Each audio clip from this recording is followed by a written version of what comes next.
Salut bande de travailleurs, c'est Tonton Yanoche, bienvenue sur la chaîne.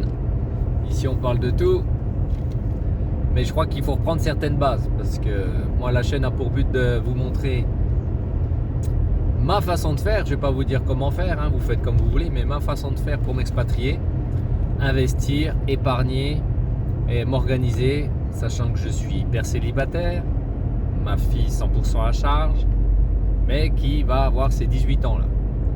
Et en fait, je discute avec des amis, des collègues, et je vois que tout le monde déjà, dans un premier temps, est super stressé. Pourquoi t'es stressé comme ça? Pourquoi? Je sais qu'on vit dans une ambiance assez anxiogène, mais en fait, il faut arrêter de se prendre la tête. Parce que si tu veux amener des projets à bien, il va quand même falloir que tu te concentres, que tu te focalises sur ce que tu as à faire. Et pas tout le temps te demander si demain on va prendre une bombe nucléaire sur la tête, on s'en fiche de ça. Si on se la prend, on se la prend. Voilà. Mais si l'ambiance générale là te plaît pas, parce que je pense que si tu veux essayer d'investir pour améliorer ton quotidien ou t'expatrier, partir vivre ailleurs, hein, j'en sais rien, en Espagne, au Portugal, en Roumanie, en Thaïlande, en Colombie, il va falloir que tu mettes un plan en place.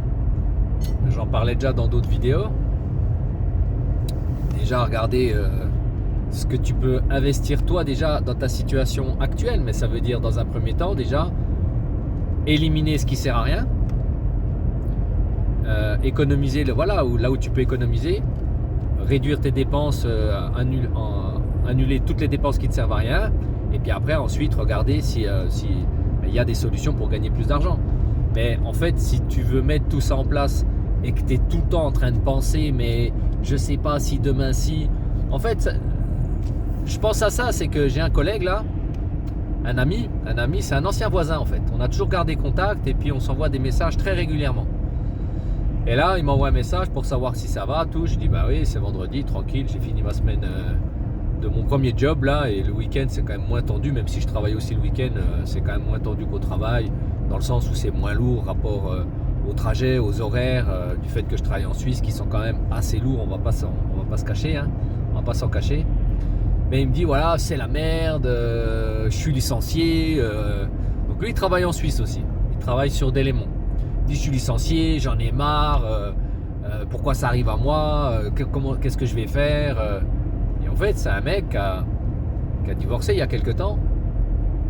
Il a ça l'a pas mis à plat du tout, hein. Il avait déjà de l'argent de côté, ils avaient fait un contrat de mariage avec son ex-femme quand ils ont arrêté la relation, et en fait il est pas du tout dans la merde. Moi je sais ce qu'il a de côté, il a de quoi acheter une, ou s'il a envie, deux maisons, donc en fait il a de l'argent. Et là il me dit j'en ai marre, y a qu'à moi que ça arrive, là je suis licencié, année de merde. Et moi je lui dis mais pourquoi tu te prends la tête? Moi, mon patron aujourd'hui, c'est pas le but que j'arrête de travailler, parce que je vais encore mettre de l'argent de côté, l'investir, et donc mieux préparer mon projet. En tout cas préparer mon projet dans les conditions que moi j'ai décidé. Mais si mon boulot s'arrête demain, je m'en fiche un peu. J'ai de l'argent de côté, j'ai de l'argent investi, j'ai des liquidités qui sont faciles à récupérer. En fait, j'ai plusieurs années de salaire devant moi, donc tout ce que je me suis embêté là à mettre de côté, c'est aussi une façon de me sécuriser. Et je dirais que c'est la première façon de pouvoir t'enlever de l'anxiété et du stress, c'est de te mettre une petite cagnotte de côté qui te permette de te dire, on sait jamais, demain mon patron il me vire, en fait je m'en fiche, je me retrouve pas avec genre j'ai de quoi payer le loyer encore ce mois-ci, puis le mois prochain je sais pas comment faire. Là j'en ai parlé dans d'autres vidéos, le fait de travailler en Suisse, même si c'est pénible, même s'il y a des gens qui te disent que c'est nul parce que à long terme c'est pas intéressant, ou que t'as pas de sécurité de l'emploi, j'en ai déjà parlé dans d'autres vidéos.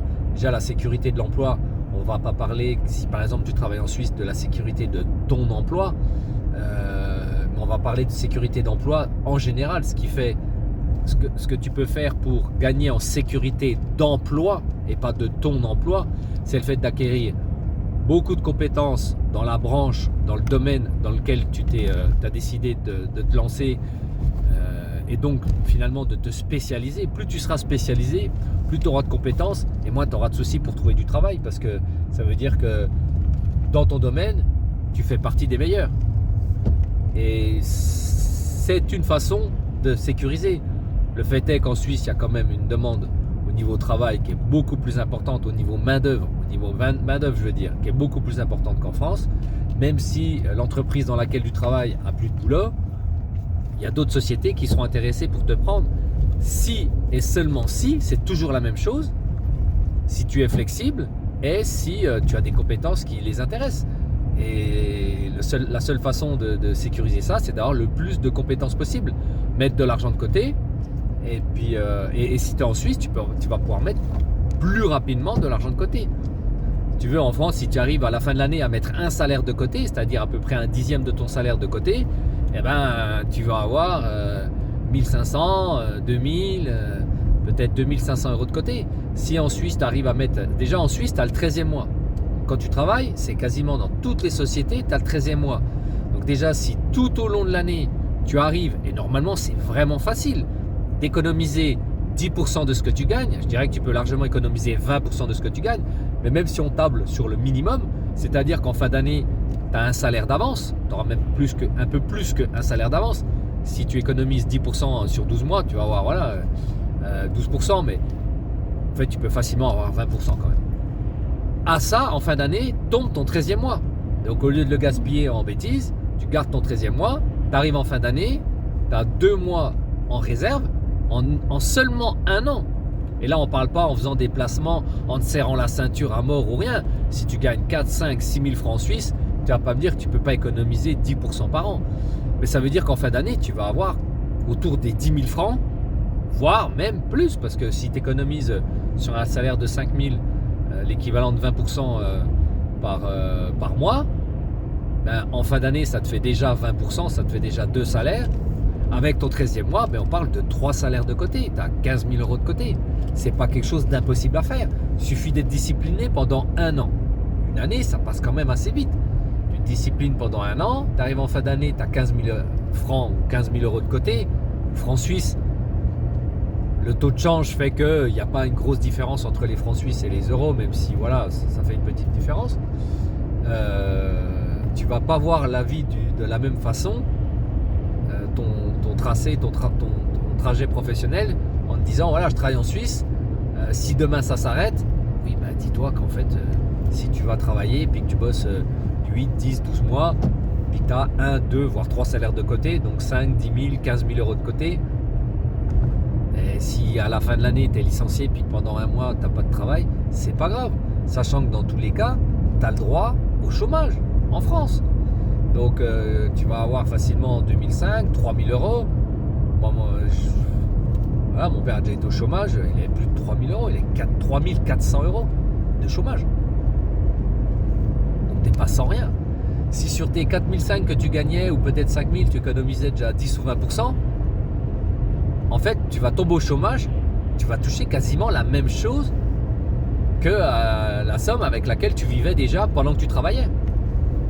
Et tout ce qu'il va y avoir, c'est que tu vas avoir à peu près 3 semaines de carence quand ton contrat va s'arrêter en Suisse. Et les 10 000 que tu auras mis de côté, les 5 000 vont largement couvrir tes dépenses sur les 3 semaines de carence que tu vas avoir quand tu tombes chez... Oh, c'est plus Pôle emploi maintenant, c'est France Travail. Ouais, super, France Travail, ça change tout maintenant. Donc ça te permet d'être moins stressé et puis du coup de conduire tes projets mieux, plus facilement, surtout plus sereinement. Donc réfléchir à ce que tu fais au lieu de te stresser avec des éléments externes et ne pas t'inquiéter si tu venais avoir une facture imprévue ou une coupure dans ton travail. Ce qui peut arriver, ça peut être une coupure brève d'une semaine ou deux entre deux boulots, ou ça peut être une coupure de si tu tombes au chômage qui sera de presque un mois, en tout cas 3 bonnes semaines de carence. Et derrière ça, tu toucheras ton argent et du coup, tu vas pouvoir poser les choses, réfléchir. Qu'est-ce que tu veux exactement? Est-ce que tu veux d'acheter une résidence principale. Je peux comprendre, moi ça m'intéresse pas, mais je peux comprendre les gens qui sont vraiment à cheval là-dessus et qui veulent absolument pouvoir devenir propriétaires de leur résidence principale. Ou si tu prévois monter ta société en France ou ailleurs, t'expatrier par exemple dans un autre pays, auquel cas tu vas avoir besoin d'une somme d'argent substantielle, mais cette somme d'argent tu l'auras déjà. Donc je dirais qu'il n'y a pas de quoi se prendre la tête si tu sais couvrir le risque, et le risque de toute façon le risque il est financier, donc il faut que tu arrives à pallier à ce problème. Et ensuite tu établis un plan, tu peux m'en parler dans les commentaires si tu veux, et puis